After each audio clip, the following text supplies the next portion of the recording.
just the beauty of this nickel azo gold, and talk a little bit about like the mass tone versus like this tone when extended. Super luminous pigment. I won't get into it too much here in the quick playthrough. Just some more explanation of the pigment. But anyway, it gets all mixed up. And there we go. Large, flat, super gnarly.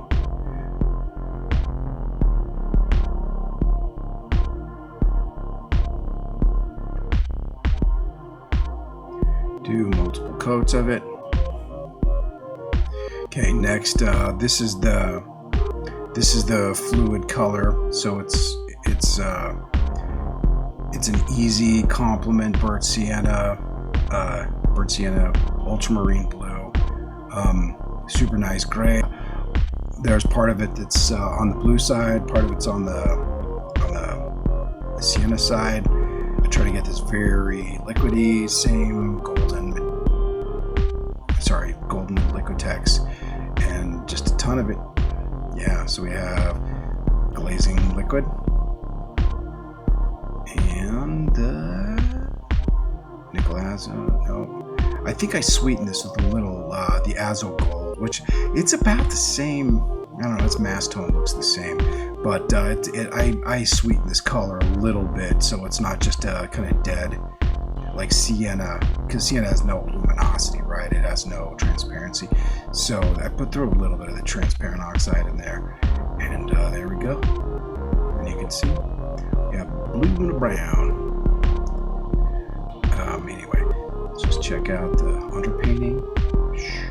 This is I'm using chip brushes here. I don't know if you can see, but I had this silly idea I saw from a YouTube video where I wanted to start out a painting with a super wet thing, and I just used the chip brush here, and I shouldn't have done that. I should have laid it out first. It changed the composition. I didn't think it out. I thought I would just lay it down, and if I didn't like it, I'd change it, but then I ended up not wanting to change it. Little white, little opacity in there, right? Same two colors though, maybe a little touch of phthalo blue.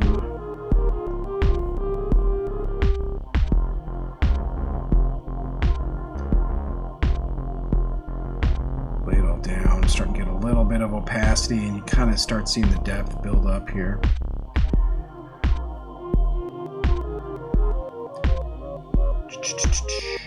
And I start blocking in other colors, like the transparency wasn't quite enough, so I actually start building up space a little bit. Like I said, this is just the introduction of like some phthalo blue, and I have the nickel azo too, which will green a little bit with the phthalo, and it's still only a 4-color like clean complement. I might have the buff titanium as well, or the parchment titanium in here. In fact, I started using it really quick, but I use it mainly only a couple spots.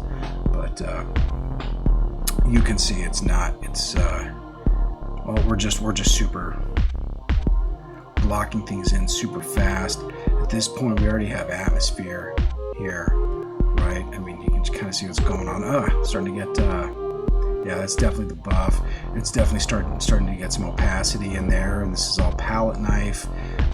Starting to build texture down here for the, this is based on like same thing was going on with like the first landscape, where I just like my first layers I'm building off of, or I'm using the palette knife for texture, and like this stuff, some of this persists all the way. Like I think this very stroke persists all the way through. That's why like the first layer is like such a thick layer of gesso at the beginning, and there's so many layers by the time this is through. There's like, I don't do as many impasto glazes on this one, but anyway, a lot of this paint texture comes through, and I knock down peaks on this painting a lot, like paint peaks, to keep the surface a little more uniform. But when you get interest like this, it definitely stays, right?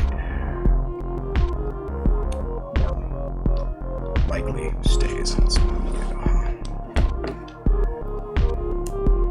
try to keep stuff like that.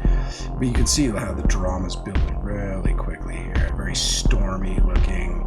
And a lot of what I didn't like about the previous landscape painting, it's very much its own character, but I wanted to keep it very muted. And this painting stays much more muted all the way through, even though it's virtually the same subject matter from a different angle. I wanted to create a completely different sense of drama. There's no human activity in it. There's no cars. There's no nothing. There's just like light and storm and like structure, right? And anyway, really building up the drama here. And it's always sad, you know, you build up drama quickly, and then you end up covering it. This is just like a tour of some of the areas. You can see it a little closer.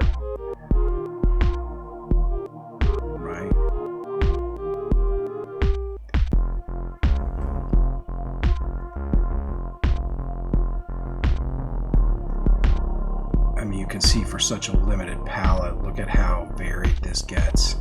You know, this is ultramarine, burnt sienna, a little phthalo, and a little bit of the buff titanium, and a little bit of the oxide, right? Which is basically the same sort of chromatic range as the.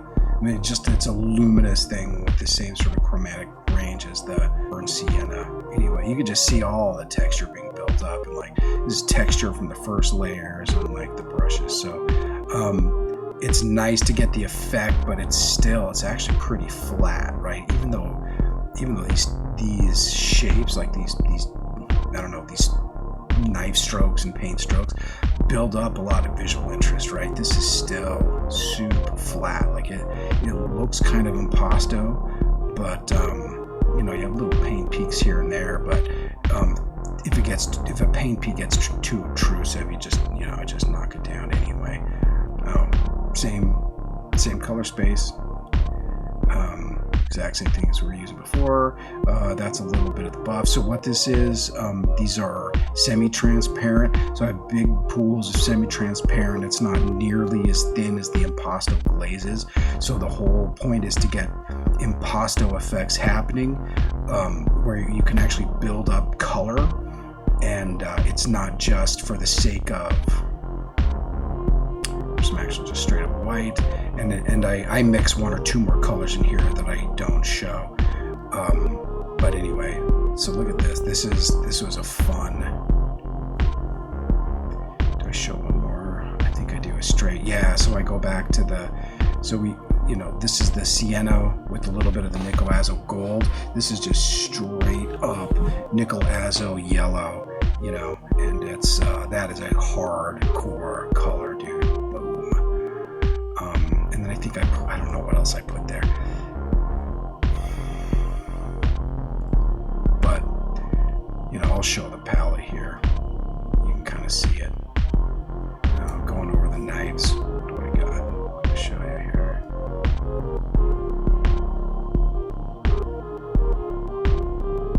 Nothing. I don't want to scrub through too much.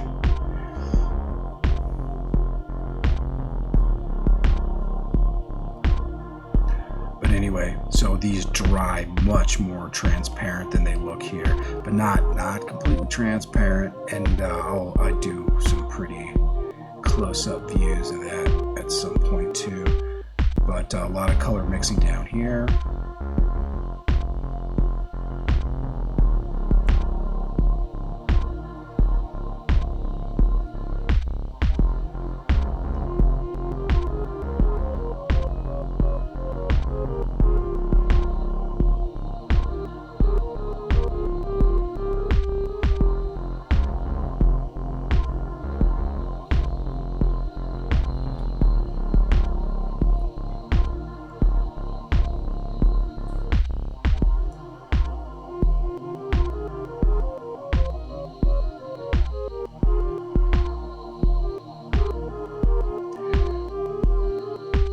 How intense these greens can get with just the phthalo and that the nickel azo yellow. So you can kind of see the thinking here. It's like I want the whole sky to be very muted with a little strip of like slightly green, you know, as we approach the horizon. And the main spot of color is going to be this area here. And it's going to get like to these intense greens and ambers and stuff like that. And I don't get nearly as amber as I thought I was going to get. And I wanted to just block out that color quick. Bam, look at the drama there. And this color space basically persists throughout the whole painting. And you can see I kind of, you know, I'll go through this in more detail, but look at the color mixing there. Yeah. Yeah.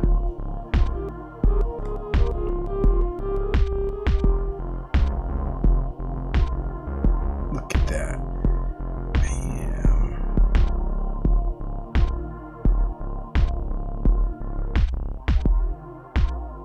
Okay. What I do here. I think this is the next day after it dried. I touch it up a little. You can see I threw some more kind of amber color around here. So we have this pool of like electric light, green and amber in this like muted, moody sky.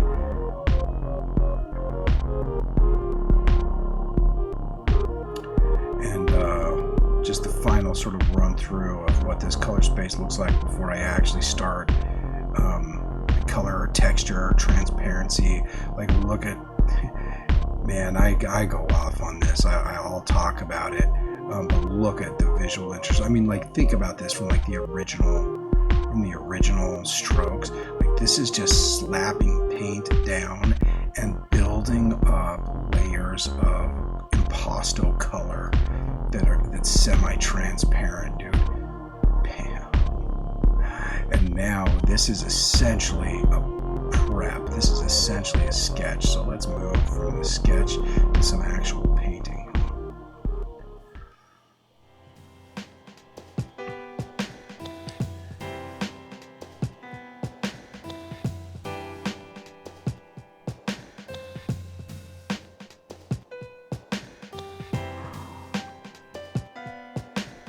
I love paint.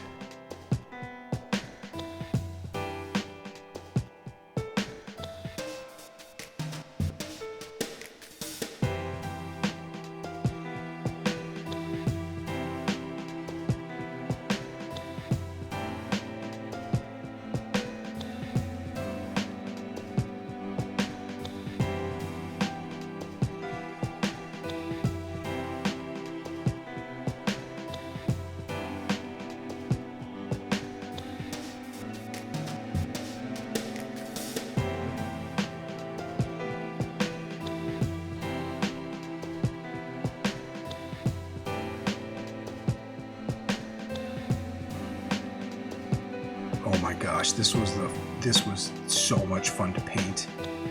Oh man, I gotta do a close-up on this because I think it looks like I actually get it on the palette. Like I show you how the mixing went on the palette here, and this is just, oh man, I'll do a little special thing here. As you can see, I have the usual like gray mixture here, and I have the phthalo blue, and just using these two with a little bit of umber and a little bit of burnt sienna white. You just knock this thing out, and it was so much fun to paint. It was wild. I remember it was after like one of these painting sessions, I was like,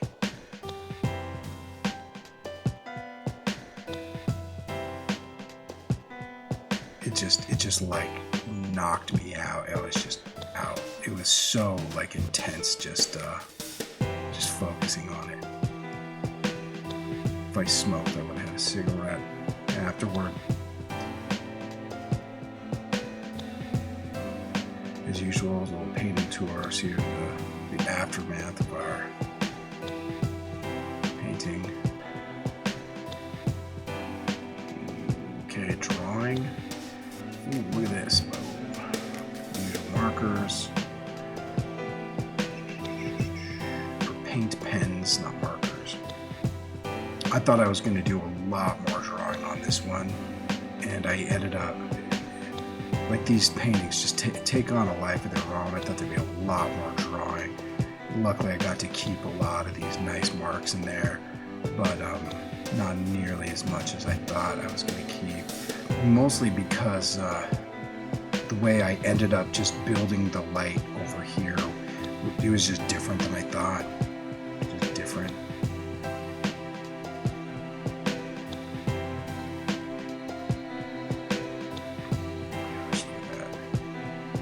A little bit of drawing over here. I ended up covering all that because I didn't like it, and so we'll just, so I ended up just covering tons of it.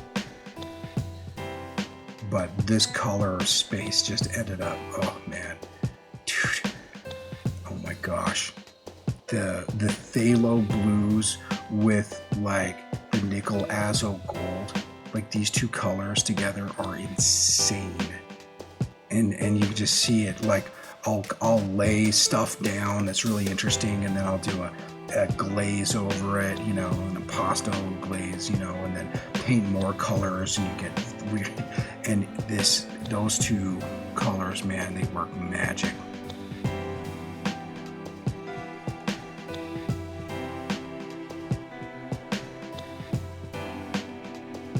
You can see I'm not liking how that looks, so I end up just covering everything.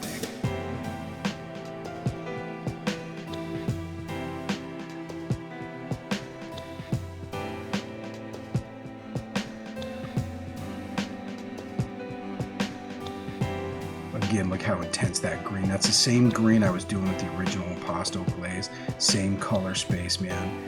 Again, it's like phthalo and the nickel azo yellow. And this is like the nickel azo gold and the phthalo. And so it's just like, this is all super intense, man.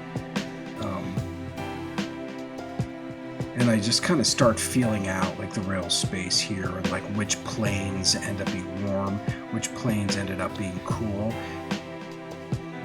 And it just ended up being totally different than I thought, even though, look at that, ding, ding, ding. Dude, that is in the color space. Like it's so damn intense, and it's not. Anyway, I knock it back and then bring it out and then knock it back. I mean, this thing was, some of these strokes make it to the end. Like there's a lot of interesting visual, like brush or knife strokes that happen.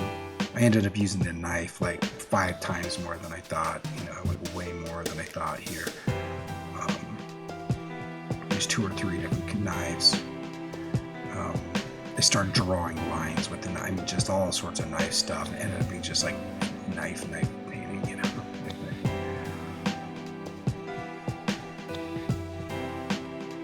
This is the pre-glaze tour. Look how interesting this is getting.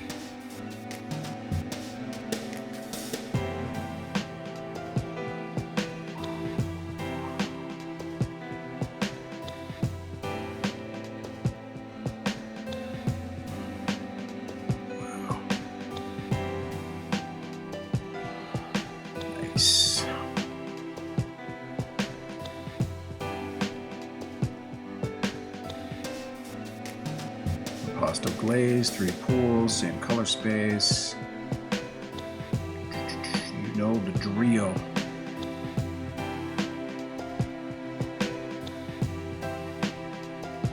Okay, generally, we've got the blue, green, and sort of orange and brown over here. I extend the green down over here too, because this reflection picks up a lot of this. And that's the impasto glaze. Let's see how it turns out.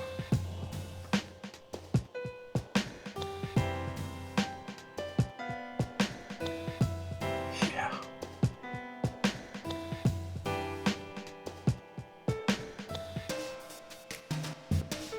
No, this was the session that just knocked me out.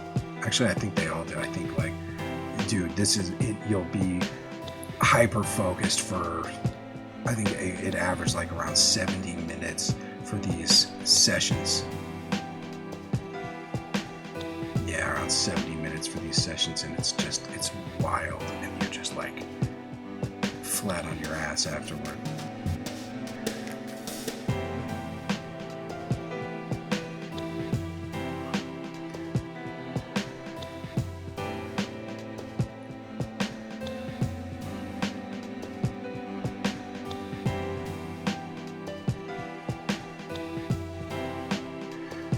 I like that.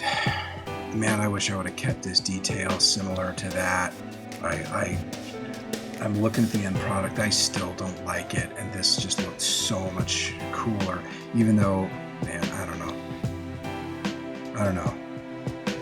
It gets too messy by the end. But anyway, we have basic lights in. Look at that. Let's go and see this.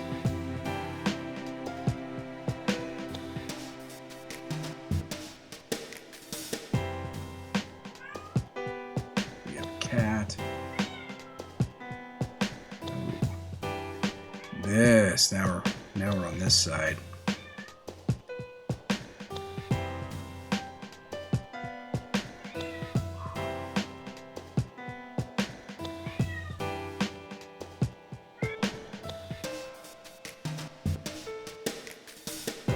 Have some more, pick out some little details here.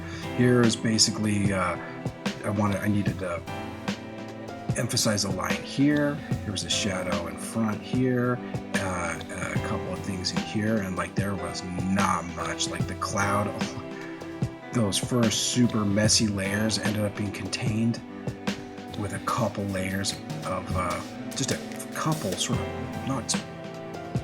not brush strokes, but I mean like a little bit of painting, and it made all the detail and all the depth you need, right? And you can't see it. I mean, there's some specular highlights here, but you can kind of see what's happening here. In the end, I push and pull this stuff with not impasto, but just like regular glazes. But you know, there's not a ton going on, and it's like all you really need, you know.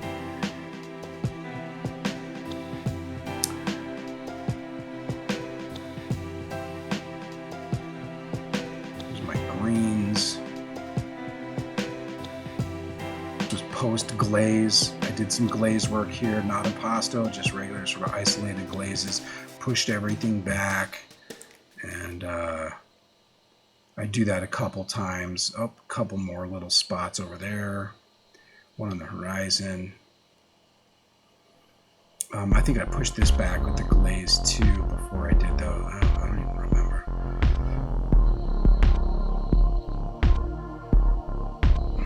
Couple of extra things here. I got to start building form down here. That actually was, even though this looks, there was way more work that went on down here than in the clouds, and even though it looks like it has less form somehow because it's flat.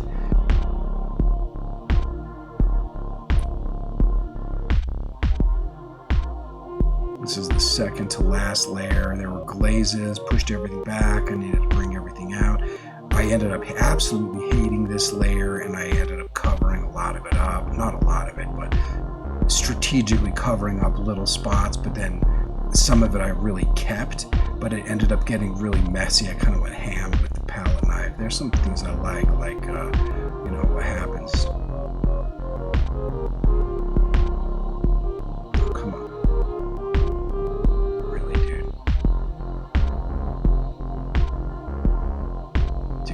I was just trying to get that.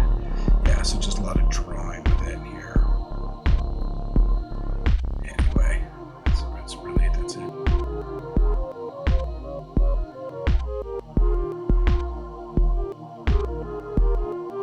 Yeah, but just look how flat all that looks. Like I fucked that up. Glazed it.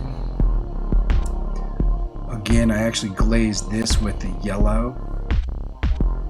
Glaze this with yellow, and I think up here with the gold, and here with the gold, and that's the Azos.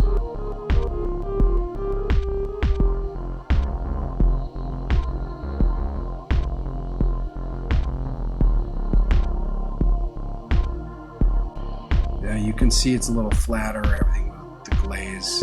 And then you can see the yellows here. I think the yellow is all throughout here actually, and the gold was just through there.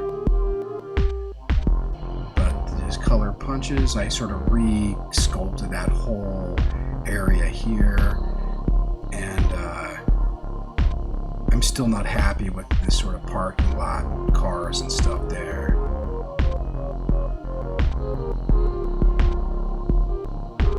But a lot of it I ended up liking a lot more.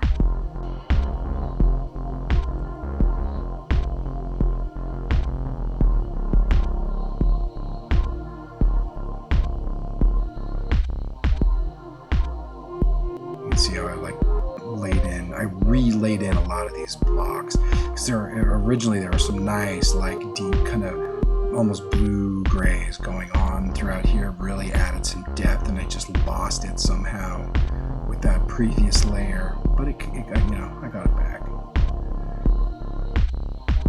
And by the end, I'm modeling so much detail around here, and just way more than I was originally anticipating. So I didn't end up drawing. It was like, it ended up being like a palette knife drawing thing, and I want to get to the end here. I mean, you see all this kind of stuff. I'm playing up a lot of like the little highlights and stuff. But at some point, get a couple colors of highlights there.